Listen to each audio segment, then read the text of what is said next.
in DHCD's Policy and Strategic Development Office, and she will be presenting on telling your story with data and reports. So, Dr. Mason, I turn it over to you. It would help if I take myself off of mute first. There she is. So good morning, everybody. How's everybody doing? Give me a thumbs up if you're good. Oh, wonderful, wonderful. I've been looking forward so much to this day to be able to connect with our grantees, our partners, so that we can have a discussion. So as already, Kathy, thank you so very much. She's so generously agreed to be my speaker buddy for today. I am your program analyst.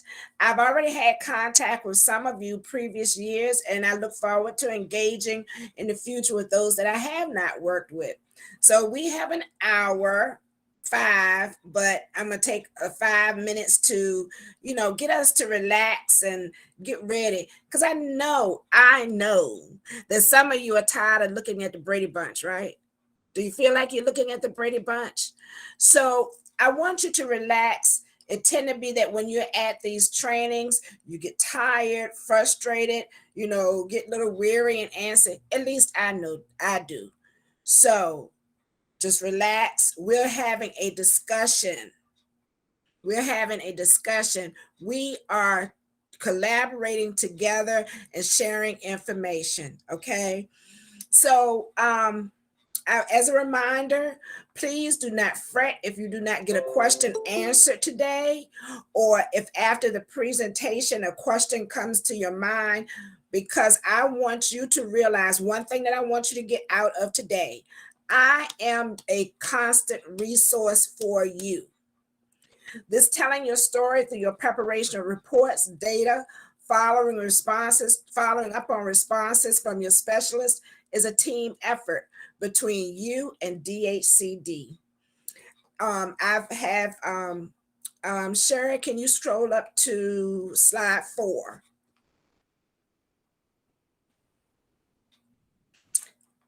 Here I have provided my email address, and if necessary, if we have to have long and detailed conversation, there's my phone number, and we will be able, and I'm available to you to assist you. I want to say thank you for taking time out today to attend the workshop. We have some great people who are full of knowledge, and I can say it's great to be on this team. So while we're engaging for this hour, sip your coffee, your tea, your water, snack on your chocolate. I know it's early, but it's always a good time for a piece of chocolate. Be comfortable, and let's get our discussion started. Now, again, we will have an opportunity to take questions at the end of the presentation.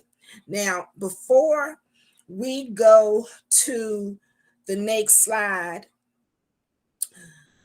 I want us to think about a couple of questions. So I know that you have your notepad there. Oh, and let me add, it's an opportunity for you to take notes, but there's going to be opportunity for you to ask questions. Don't get caught up in your pen and paper. Let what is shared to resonate in your mind. So don't get caught up in the pen and paper. The presentation is being recorded. And again, my email address is available to you. So you have questions, send it to me. So here are the couple of questions before we move on to slides 5 through 8 that I want you to think about and answer to yourself. 1, why do we use data and reports as our narrative? Just for a moment, think about that. Second question, who makes use of the data and reports and from your narrative that you give? You could jot down your responses or just mentally think about it. What reporting system does DHCD require you to upload your information? And what other reporting system do you hear about the specialists may talk about all the time? Sometimes it's not me, it's this system. So what's the other system that you hear about often? And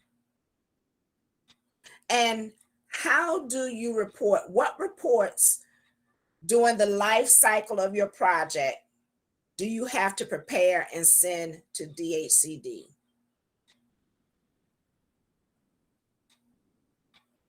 Okay, so you all give me a thumbs up. I can't see some of you. Some of you are off screen, but it's okay. It's the Kathleen, the questions, these are hypothetical, but I can send you the questions in an email if you email me. Okay, does that work? All right, so Sherry, please go to slide 5. Great, Kathleen. Reflection is good. Reflection is good. Why do we use data and reports as your narrative? Listen, it's not just because we want to aggravate you and give you any more work. There is a purpose. Why? It's an opportunity to make informed decisions. It's quality monitoring. It's an aid to finding solutions to problems as you go through the project. It demystifies the processes. It increases and promotes efficiency, establishes your baselines and your benchmarks, and also it validates the funding. I think that's key because the people who are giving the money want to know, well, what you're doing with it, how did you do it? This justifies you saying this project is important to my community. Next slide, Sherry. Well, so who are you reporting to? Why? What's the benefit? Well, one, your first point of contact, DHCD.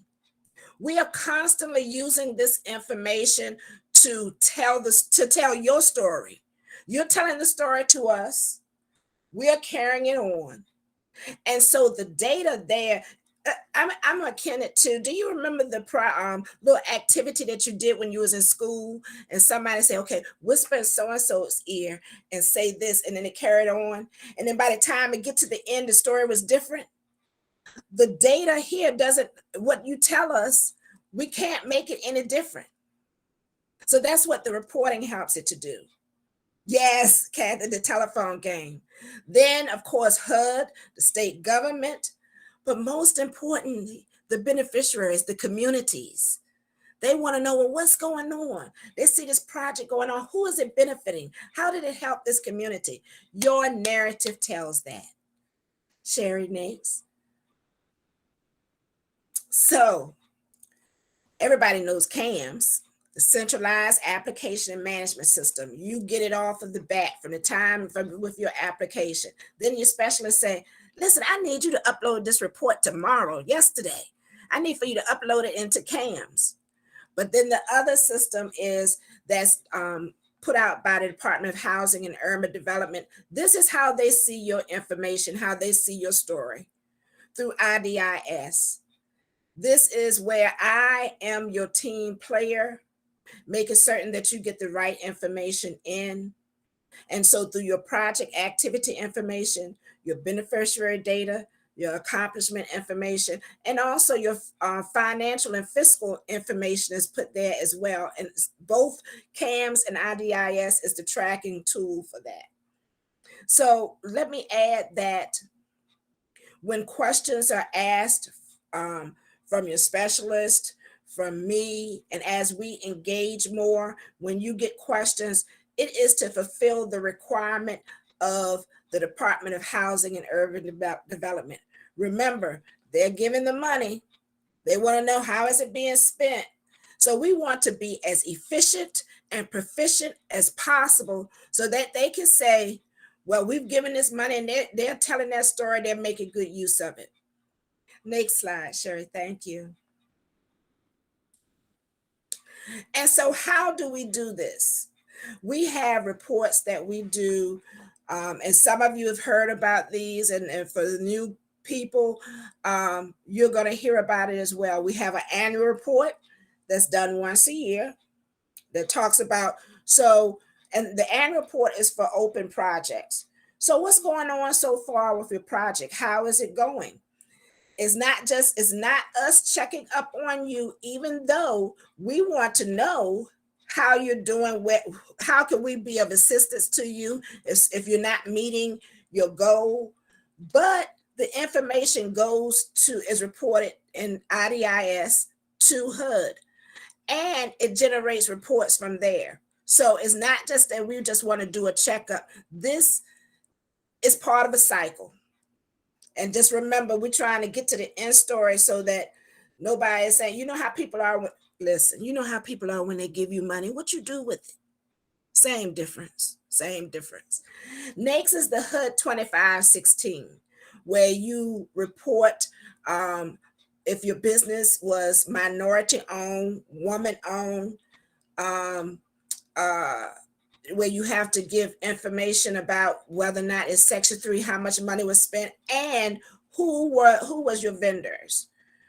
You will give this information during the annual report, and also is captured at the end of in your closeout packet. And so then there's the closeout documents that that is sent to you with your specialist. That is a packet that consists of various forms, and I have listed those there for you. We won't spend a whole lot of time there, but that is the information there. Next slide, please. So, excuse me. In preparation for our discussion today, I reached out to our specialists, and I asked some frequent questions asked of our grantees. This is a synopsis of some of the frequently asked questions. Some of these questions may have already been answered in your Tracking 101 session with the well-versed and experienced Elizabeth Boringer. I'm sorry, I don't mean to be chopping up your name like that, EB. That's why we call her EB for short, so we won't get tongue-tied. In the slides going forward, in our discussion going forward, we're going to review some of these items. And again, I'm going to say again, do not get caught up in, I didn't get to ask my question. My email is there, open door. This is not the last time you're going to see me, so it's okay. Some of you may be sad about that, but we're going to have a close working relationship. All right, let's go to, so those are the questions there. How to track a report. I know the session talked about tracking, what information needs to be tracked from the beginning of a job creation, how to report Section 3 information. We're going to discuss that. Next slide. We're going to, again, talk about annual reporting, when it's due, and some just touching on some key things that need to be pointed out regarding the annual report and the closeout reports. We're just going to be touching base. We're not going to be going through each report today. If you want, and I'm going to offer, if you want a one-on-one session regarding anything, please do email me and we can do that. That is not a problem. Next slide. So before you now is the annual report. This is just a sample. I just took a snapshot of a portion of it because I wanted to point out some key things with you regarding the annual report. The annual report, as I stated, is information is captured on all open projects, those projects that's still going on. It covers a certain time period. We sent this out to you, the grantee, our partners, for information on projects that are still open. I want you to see that the annual report covers a period. So for example, in 2022, the annual reporting period is July 1, 2021 to June 30th, 2022. This is the cycle that is always on. What you see before you is just a snapshot of the heading of the report. There is more to the report, but this is key information here that I wanted you to see. We're not going to necessarily get into the weeds of the annual report. Again, if that's a one-on-one question, we will go over that. But I wanted us to talk about this because this is like my third year going through the annual report with many of the localities. And there are certain things that stick out that I want you to be aware of. One, I said that there's the annual report and the closeout report. This here, the time period, what makes the difference between the two. You are capturing information for each, let's say, for example, for if it's an owner-occupied housing activity that you are doing, you are reporting on what happened from July 1, 2021 to June 30th, 2022. Again, there is a purpose for all of this. Partners, there's a purpose for the collection of this information.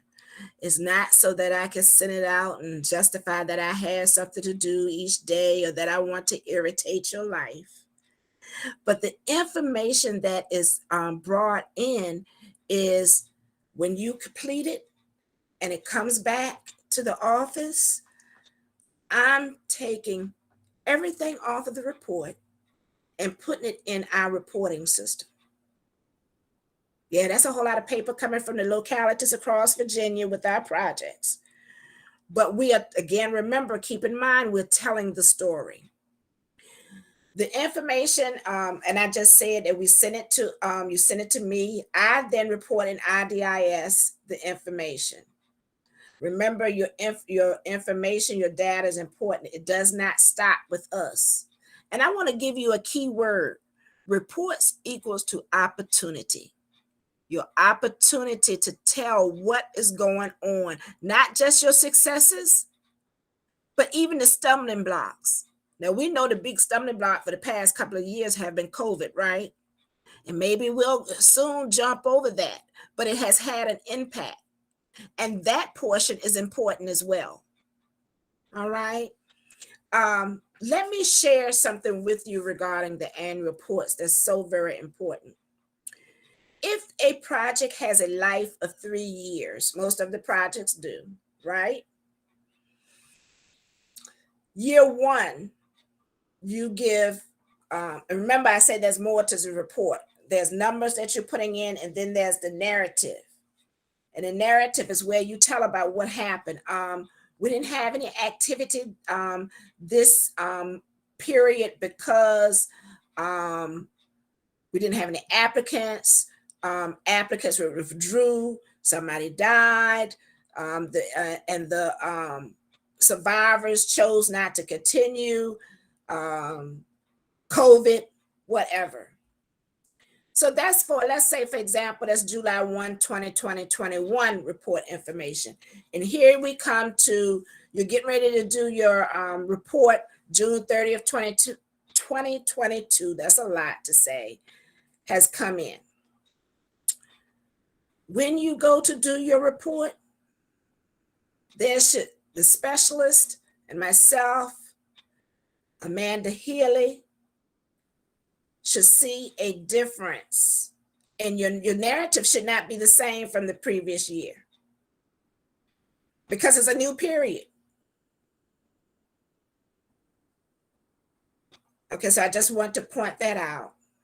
Next slide, Sherry. Thank you so very much, Sherry. Here is the closeout report. Note the difference here says final. Your final evaluation, you're telling the number of households that you served. You're telling what was the racial component of the people that you served. If it was one where the benefit is job reporting, you're reporting the number of jobs that you were able to satisfy. This is where you tell the final story. And the key word for this, showcase. This is your opportunity to showcase how we were able to benefit our community through whatever your project was. Next slide.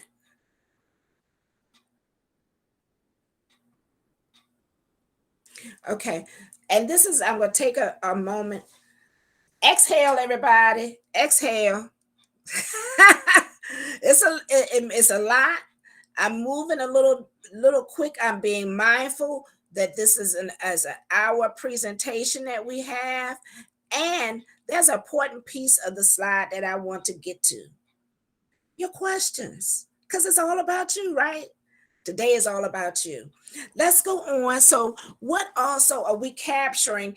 Do we capture each year? Remember, we have that period of time, July 1 to June 30th, and then we have the closeout report. So, here is some of the information that we are capturing here. The accomplishment type. What was the number of units? Some, depending upon what your project is capturing the number of people. If it's a downtown revitalization, it's the number of businesses, race, and ethnicity.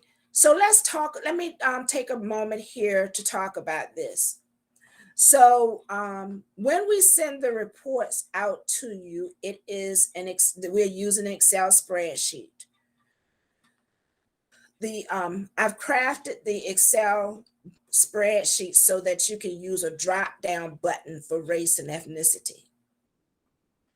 Some people type it in because they miss when you click into the box, there's an arrow and there's a drop down and you can select whichever ethnicity is. Next, you have the number of female headed households, income levels from extremely low, low, moderate, non-low, moderate. Let me note here that it is important that your data adds up. You can't say that you did 10 households and you only have 5 race and ethnicities checked. You follow me?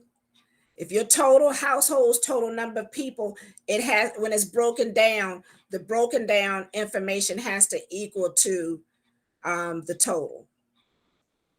Next slide, Sherry. And again, I want to thank Sherry. Homeowner Rehab. Here are some of the things that's checked on the report for your homeowner rehab. And most of the ones that we see here are the selection is the number that's occupied by the elderly, the number that's moved from substandard to standard, and compliant with lead safety rules. Again, if you have any particular questions about these, I think it'd be good to do that also one-on-one. Some things is good for the group discussion today, and some will be good for one-on-one. So again, my email is available to you. Lead paint number of units. Let me talk about the two of these, lead paint and lead hazard.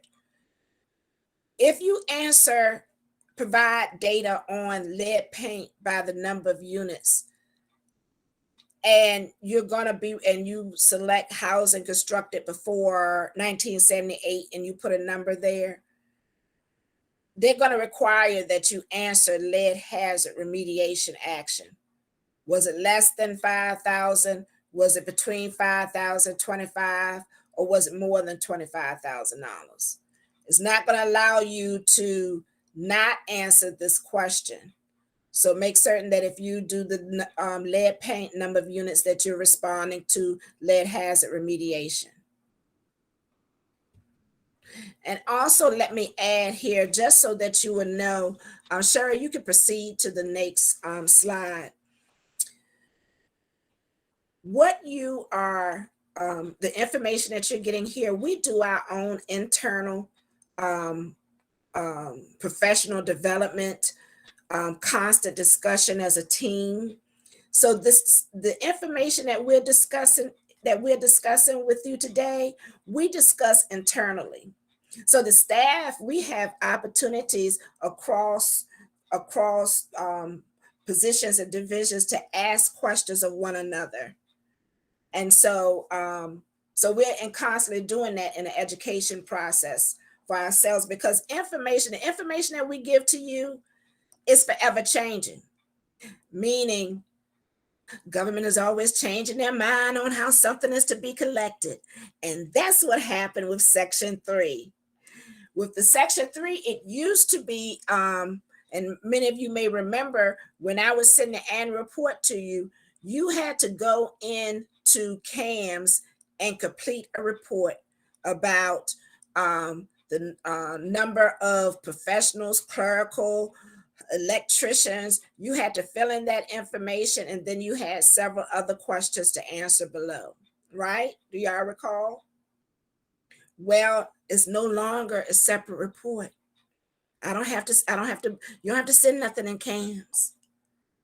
But the issue is now part of your closeout process, because now it's included in the IDIS reporting system. So you haven't gotten out of it for real, but it's just another way to capture it. You can proceed, Sherry. So this is what Section 3 in IDIS, this is what it looks like. It's asking, this question is asked of us up front. Remember, I say we capture our projects and all the activities in IDIS. After your contract has been executed, the county administrator, town manager, mayor, whomever has signed off on it, and then our deputy director has signed off on it. It goes to the next stage. That's where I come in, and the information that's in your contract is entered into IDIS, that infamous system, IDIS. EB is frowning because, it's such big trouble. I can't stand it. Yeah. I'm telling on our specialists. But, it's just, they want to know how you're spending that money. So, but it's all good. We have good partners in you, and it's all a learning process, but I can say you all are doing a great job. So while you're sitting there, you should also clap your hands, pat yourself on the back, do a cartwheel, jump up and down, whatever, to encourage yourself. So the Section 3 in IDIS, ask this question: is this activity subject to Section 3? Yes or no? For those projects that are subject to Section 3, and as I was preparing this presentation for you, I put down the definition of Section 3, what are targeted workers, and I was going to review that with you.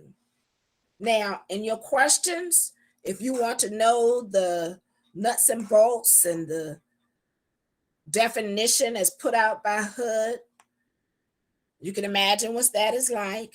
It's complex. We can go through that. The information is ever changing. There are updates, and I saw some when I went out yesterday. There was even some other additional stuff. Again, some questions I'm going to leave for today, and then there's information resources that I can send to you that you can read and review. If you want me to, from the resources, I can pull out snapshots that will make it more readable, digestible for you. So I'm going to move on to this slide. And if you want detailed questions at the end, we can do that. But again, for the purpose of our workshop, and so that we want to make this as enjoyable and informative for you, but there's some information that's just too much for the period of time. And it's best that I send you a link, or either I capture the information to you and send it in the email. And that's the reason why I keep pushing my contact for you and keep saying I am a constant resource for you, because there's a lot of information. It's just not a matter of tell me what your numbers are and I'm going to put it in here. So if we can agree on that, then we're going to go on to our next session. But I'll get more feedback from you during your period, your moment of asking questions. So the Section 3, this is what takes place. Remember, I said before, they were interested in the number of electricians, plumbers, and asked based on that. Now it's about the hours. And that has to do with the changes that took place effective November 2020. And there's information on that again that I can simplified breakdown from the resources. And listen, it's not just available through me. You know, we're in a Google world. I had a friend of mine say, well, how do I Google it? Well, where you there? I say, Google it. So, but I know that most of you are Google savvy, and that's one thing good about this. If you want to know rulings, updates, it's at your hand. So I know most of you are quick and on top of things. You've been looking at it and tracking it and seeing what the updates are. But here in this portion of section 3, they ask, and it has changed again. Last year it was the first time, and I know many of you was like, "What is it they're asking? We're not section 3." Many people was putting in zeros here. Well, we don't do that. It was so many questions, but guess what? Since then, it has changed for this year. So we're trying to stay on top of the changes and to inform you. So that's the reason why this part of this section section that I wanted to relay to you. For this, they want to know of this project, what's the total labor hours? Everybody don't track labor hours as in meaning for the grantees. So in connection with your partners that you have through the life of the project, you can get an estimate from them. It might be through if it's, let's say, Acme Construction sold so many anvils to or for Roadrunner. And so how many hours did Acme put in for dividing the anvils to Roadrunner? Some of y'all may not be old enough to remember the Roadrunner. So I might have lost y'all on that. But Acme is keeping track of how many hours they put in for the work that they're doing for you. So you can speak with or get information, give a rough estimate if you don't have the exact total. Let me say last year, being the first time, grantees, partners, you did an excellent job with coming back when we had to send it back and say, I need a number, I can't move forward. And you came back and you provided the information. I just want to say thank you for working together, collaborating, partnering up on that. Section 3, targeted Section 3 workers, the definitions have changed. That's why I didn't want to, I want to provide that to you in writing instead of going into a big discussion today. But what happens is you put the number of hours for the activity. If you don't have Section 3 workers, you're going to put 0 there. You put the number of workers. And then over here, I have highlighted, this is automatically calculated. You don't have to fill in that information there. If you put in 0 here, and I think it's on the next slide, Sherry, can you go to the next slide? If you put 0 there, then this is going to automatically, when I put it into IDIS, I'm going to get these options here. I know it's small, but some of you may be familiar with this, included on your closeout report. If it is 0 for Section 3 workers, you're going to look through these items here to justify the reason why you have 0. And most of you in your localities are saying your outreach efforts to identify and secure bids from Section 3 business concerns. You're checking that. We're trying, but we don't have any in our area. And that is justifiable. Or you may check other. This is the reason why. That we what we did, how we did it to support not having any Section 3 workers. So I know you're holding your questions. We'll take questions about this, and we have to come back to the slide. We will, because it's about you, grantees. This is your day. Let's move to the next slide. So the little man, he's checking on some things. You all, through this process of your project and your activities, you have some things that you want to check off, but I have some things that I want to remind you about to check off. Let's go to the next slide.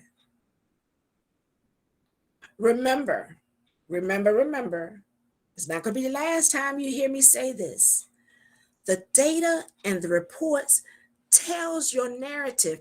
That is so important. When I first, and how I came up with this, when I first started as program analyst and I wanted to know more about you, how you're doing it, why you're doing it, I read your narratives.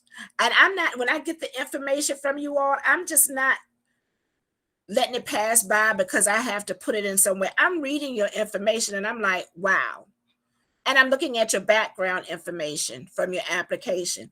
And you have beautiful stories on how you're serving the communities. And so you don't want the story to end with us. You want it to go out into the world. In particular, as we are moving forward with in Virginia with new legislators, a new governor, you want to be able to tell your story effectively. And you want to tell it to your community so the community can say, wow, our leaders are for us and see our needs and they're doing something about it. In red, I have that ask questions. That's how we dialogue. That's how we change things. That's how you get your answers, by asking questions. So please, I know that you ask questions of your community specialist all the time, and they're great. My partners, my team, my coworkers are great, and they do good stuff. And not only the community specialists, but our program managers do an excellent job at getting your questions answered. So please don't feel like you can't ask a question. Keep up with your deadline dates. Your calendar, your Google calendar. I use both. I still have to use the old-fashioned way, pen and paper. I might be aging myself, but I'm 57. So, I go back a while. So I still like a hard book, not just a Kindle. I also like a planner. I have 3 or 4. And I use it to track my deadline dates. Track your deadline dates. Another, let's talk about this. Submit your remittances timely. HUD is monitoring that as well. And some may say, well, why is that important? Because they want to know, well, if we're giving you money, did you really need it? If you're not using it in a year, well, evidently they didn't need it. You know how people are, did you spend that money I gave to you? Yep, the same day that you gave it to me. Okay, you really needed it. You follow me? Provide as much information as possible. When you have a space to tell your narrative, and this goes back to the beginning of your application. And I know that if I ask Kelly right now, she would say yes. Fill in the information. There's never too much information. And here, remember, everything is connected. Everything is connected from the beginning when you do your planning grant to when you do your application. Once your application is selected, and when you do your, I'm sorry, I got distracted. I was reading. When you do your application and then the project gets started, and with the many forms that you have to turn in, all of it is relative. All of it is connected. It comes to the end of telling your story. And let me go back also asking your questions. Again, I'm going to put the plug in because it's so important to me for you to know. Reach out. We're partners, and the only way that you can partner is to reach out and ask questions. I want to take a break for a moment. Kathy, can you read?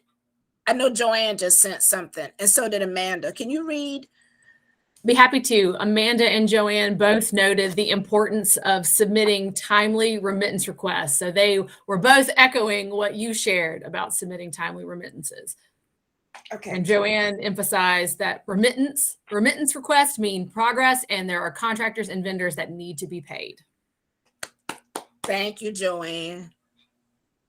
Okay, we can move on to the next slide. Oh, this is moment for you where you come in. So that Sarah, I want you to move to the next two slides before we're going to end up with the questions. Important, so very important.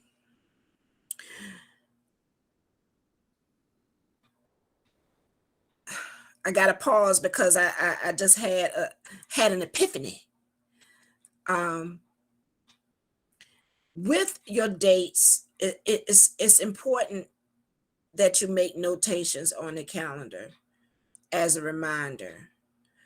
If I could be transparent for a moment, I mentioned that I'm 57. So I found out I got to make a list. And now I made a list, and it's like 20 some items on there. And I said to myself, what? why did I think that I could keep all 20 some items in my head and be okay? Why did I think when I turn around, look at my calendar and I see where I've got stuff in red, and I got to remember that? Why did I think that I could keep 30 to 31 days in my head with different stuff? So do whatever trick is good for you to keep these deadline dates so it won't creep up on you. So what I did was put some reminders out here for you, some important dates. Your final closeout documents, when the information is sent out to you in your packet and the letter, it says send within 30 days. But I'm going to challenge you. No, I don't have no prize. So just because no, it's a challenge. It's not a prize to the challenge. But I'm going to challenge you. See if you can get it in. See how soon before the 30 days that you can get it in. It will, number one, is one thing that you can scratch off your to-do list. And that gives me so much joy, y'all, when I can scratch something off of my to-do list. But when you get it in, it's a moment to celebrate that you've seen this project through and we have accomplished something. And also remember, all of it, we are all part of a system and part of a wheel. And so when that portion of the wheel is completed, then it could just make it push on even further. Annual reports this year, please make a note. July the 5th, 2022 will be when they will be due. Remember, the annual reports go from July 1 to June 30th. So you will have that month to be able to get it in by July the 5th. For some of you, if you have to put July 3 on there, do that as well, because July 5th come. Next thing you know is July 7th. If you need to fool yourself, do whatever you got to do to make it happen. The HUD 2516 report is due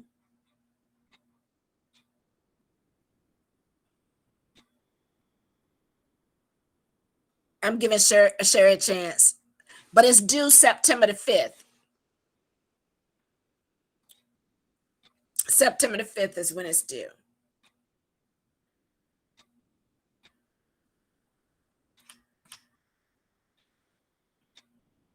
And Sherry, if you go to the last slide, I just want to say thank you ahead of time before we get to our questions. Sherry, leave that up there for a few moments for everyone to get down my phone number. We'll utilize that if after our email contact that we determine we're tired of emailing one another, you want to hear my voice, then we could give a call and have a discussion.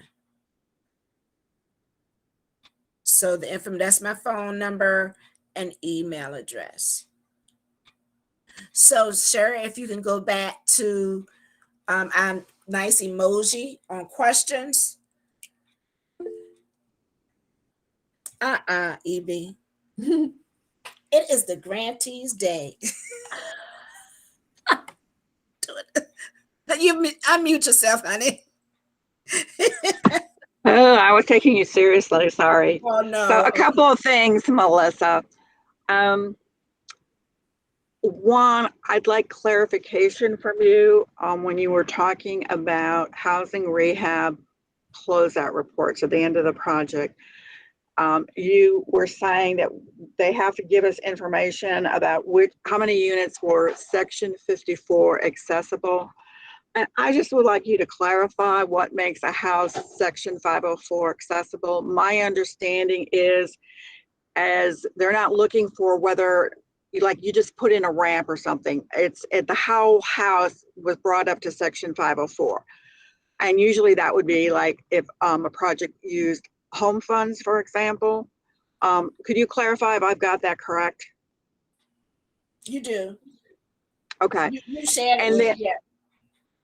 okay. And then one thing I hear from you is that frequently you find that the final reports are incomplete.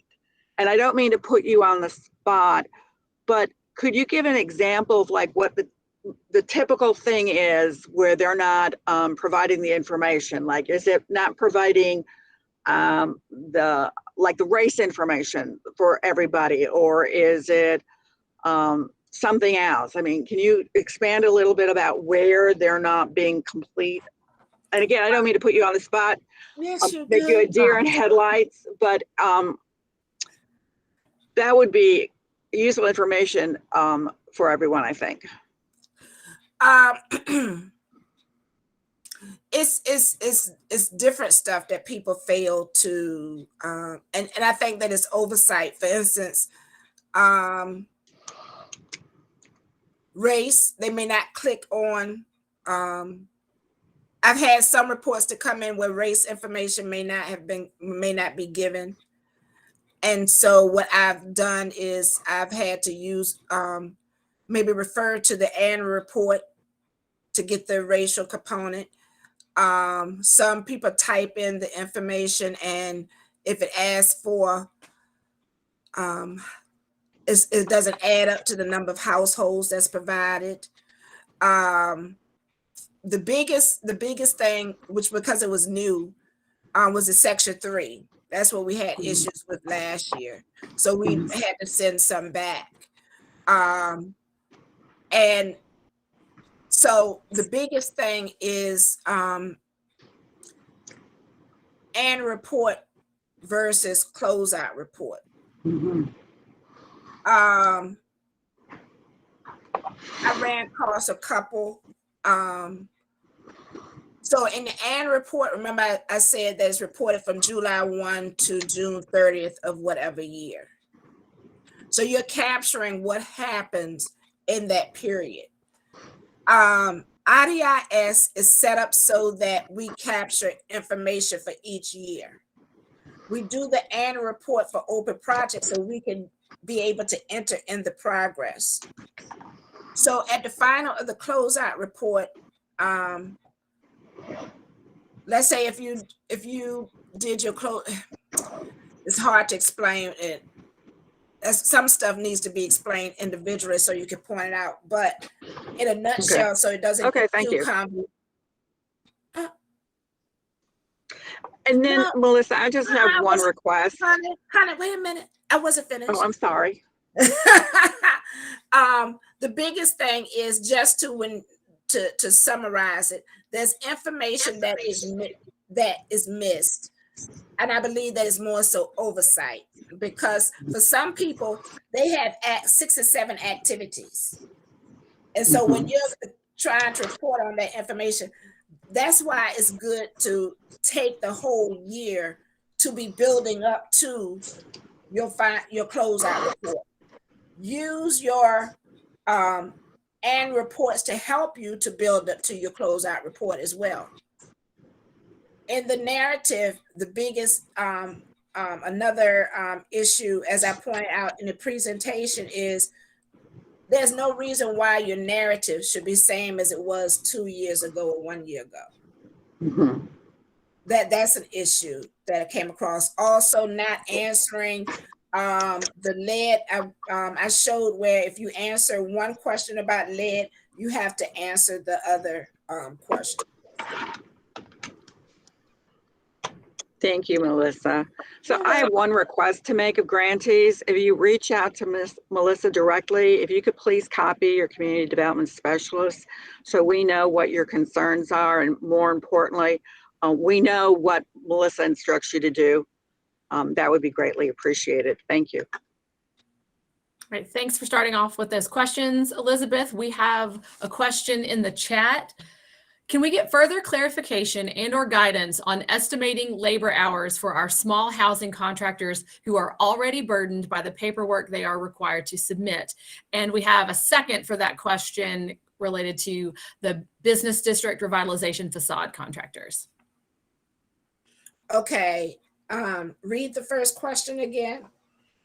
Can we get further clarification and or guidance on estimating labor hours for our small housing contractors who are already burdened by the paperwork they are required to submit? And this question, I think, is in reference to the Section 3 requirements for recording total hours. Right. So total labor hours, the information they want to know is, what is the total labor hours for that activity? And whatever way, I can't say to you what's a best fit for you. Yes, the construction people are okay. So EB has added in the chat. What did EB add, Kathy? You can use the payrolls to estimate the number of labor hours. Yes, you can do that. I wanted to address where it was stated that the construction people are overburdened. Yes, it's a lot of information. There are a lot of reports that's required, and I want to say that I sympathize with that. And last year, what happened, we had to put that information in there. It would not go forward. So you can do as EB suggested, have them to have contact with the payroll, and your engagement with whomever your contact is, have them to give a estimate, whatever means that they could give you an estimate. And Melissa, if I may add to that, for any project that is subject to Davis-Bacon and weekly payrolls are a part of that process, the labor compliance officer could make a tally of the total construction hours as a part of their weekly payroll review process. Exactly. Now, it is going to be, I'm monitoring this very closely because if stuff changes.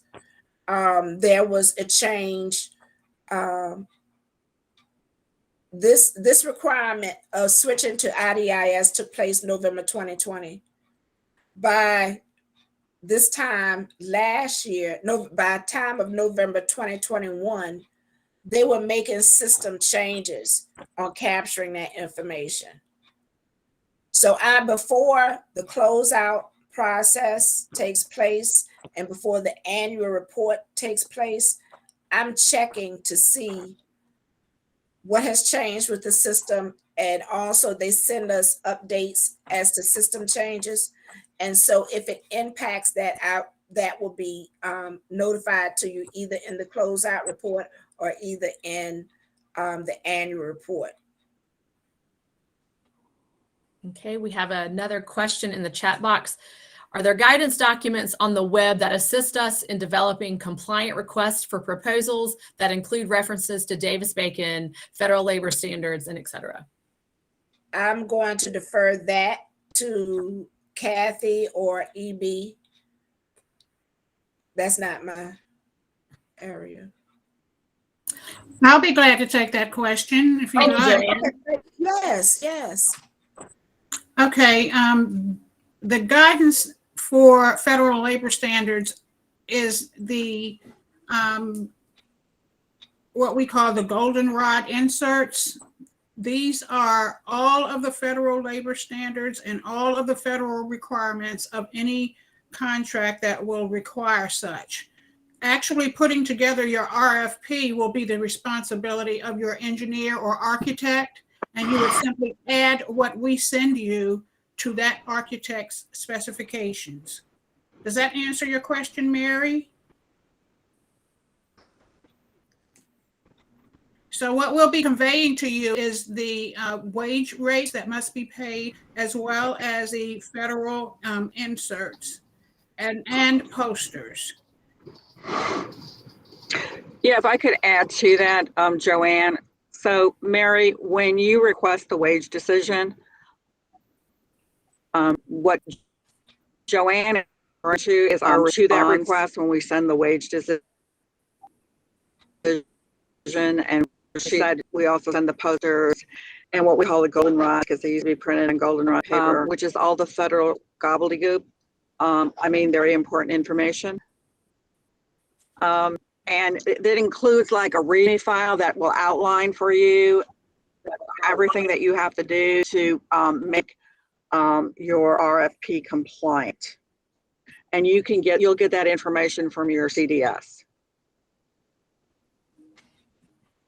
And if I may further add, and I'll also type this in the chat box, Appendix 29 of the Grant Management Manual outlines the construction document process, which also includes sample advertisements when you are requesting proposals from contractors.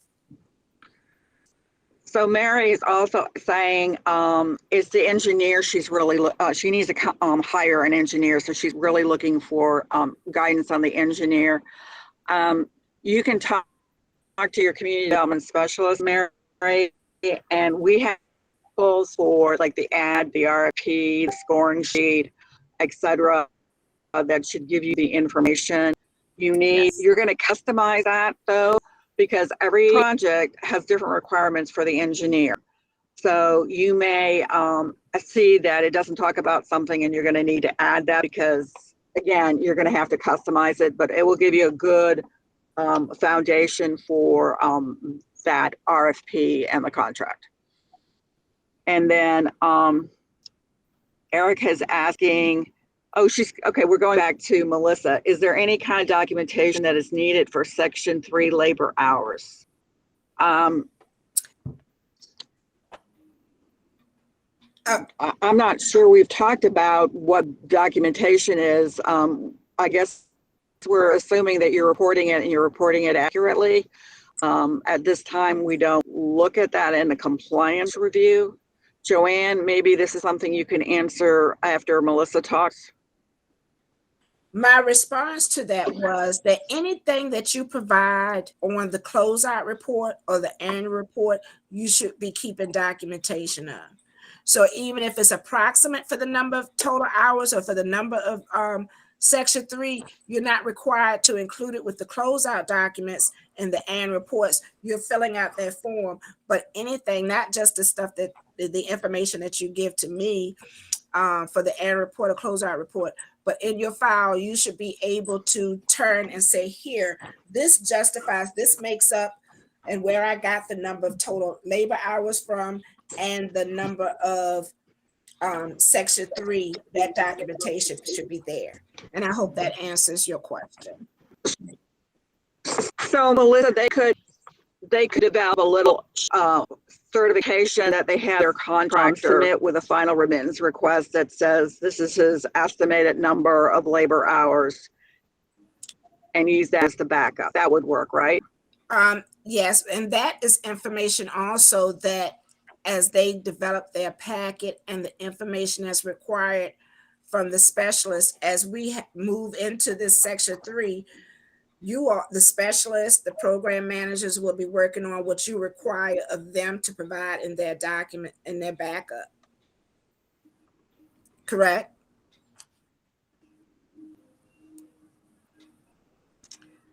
Yes. Kathy? Yeah. Kathy? Yes, I was waiting for Elizabeth to answer since that question was directed to her. That's okay.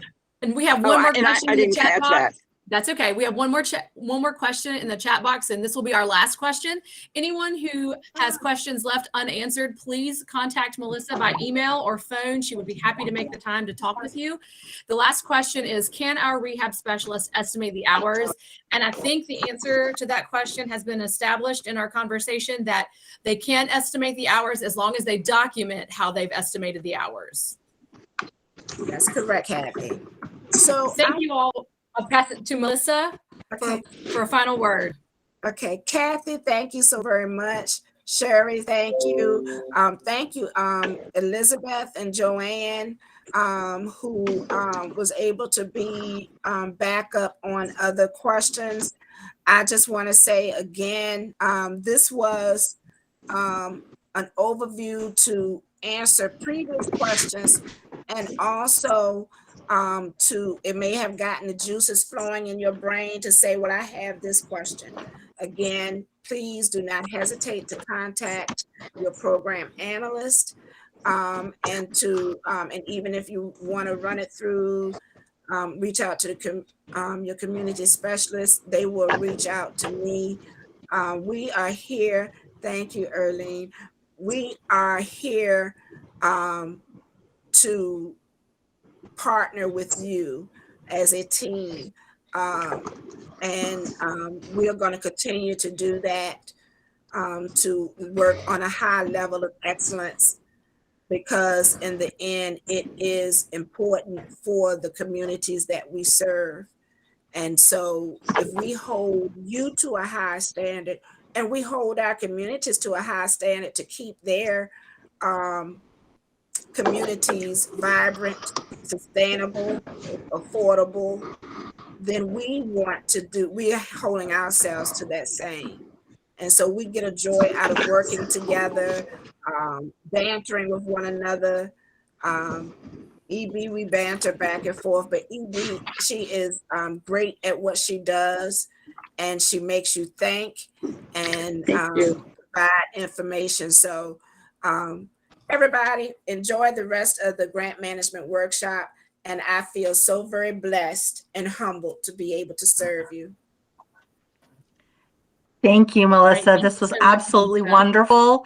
I know that we are still running behind schedule a little bit. What we're going to do is we're going to take a 5-minute break. And when we come back, Joanne will be presenting this and that. So it is 12:09 now. Let's come back at 12:14. Bye, everybody.